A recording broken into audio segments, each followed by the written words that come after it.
ការប្រកួតកីឡាបាល់បោះបុរសនិងនារី3នាក់ទល់នឹង3នាក់ពីរង្វាន់ KMS ប្រចាំឆ្នាំ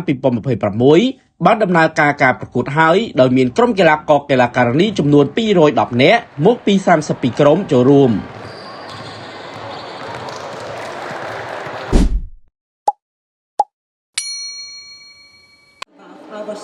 We promise to leave a legacy of unity, respect and pride so that this event will be remembered. កីឡាករកីឡាការីចំនួន32ក្រុមចូលរួមធ្វើការប្រកួតកីឡាបាល់បោះបុរសនិងនារី3ទល់នឹង3ពានរង្វាន់បាល់បោះ KMS ឆ្នាំ2026 ព្រឹត្តិការណ៍នេះជាព្រឹត្តិការណ៍មួយដែលអាចផលិតធនធានកីឡាករកីឡាការិនីបាល់បោះដ៏សំខាន់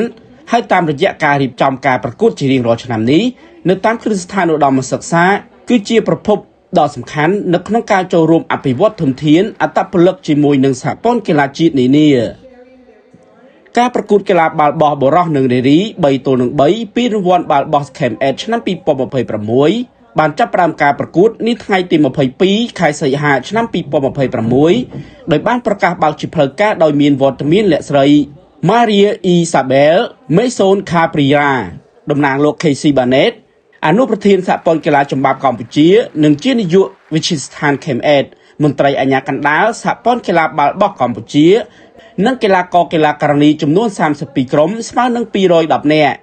ការប្រកួតនេះរៀបចំដោយវិទ្យាស្ថាន KMS សហការជាមួយនឹងសហព័ន្ធកីឡាបាល់បោះកម្ពុជានៅសាលបាល់បោះនៅក្នុងមជ្ឈមណ្ឌលជាតិហ្វឹកហ្វឺនកីឡាការប្រកួតធ្វើឡើងរយៈពេល7ថ្ងៃចាប់ពីថ្ងៃទី22ដល់ថ្ងៃទី30ខែសីហាឆ្នាំ2026នៅសាលបាល់បោះក្នុងមជ្ឈមណ្ឌលជាតិហ្វឹកហ្វឺនកីឡាតាមរយៈការរៀបចំព្រឹត្តិការណ៍កីឡានេះបានជួយជំរុញឲ្យកីឡាករកីឡាការិនីជានិស្សិតរបស់ខ្លួនបានចូលរួមលេងកីឡាដើម្បីសុខភាពមិត្តភាពនិងសាមគ្គីភាពជាពិសេសបណ្ដុះឲ្យពួកគាត់ចេះធ្វើការជាក្រុម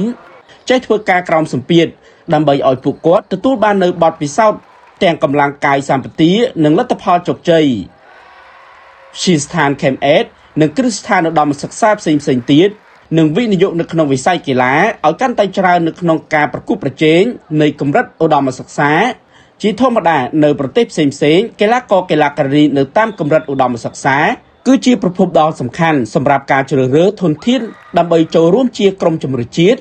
នៅតាមសហព័ន្ធកីឡាជំនាញនីមួយៗដូច្នេះហើយបើយើងបង្កើតវប្បធម៌កីឡានៅក្នុងវិស័យឧត្តមសិក្សាកាន់តែច្រើនវានឹងអាចជួយដល់ធនធានកីឡាករកីឡាការិនីឲ្យកាន់តែច្រើនសម្រាប់ចូលរួមជាមួយនឹងជាតិនៅក្នុងការត្រៀមឆ្ពោះទៅចូលរួមព្រឹត្តិការណ៍អន្តរជាតិនិងជាតិផងដែរ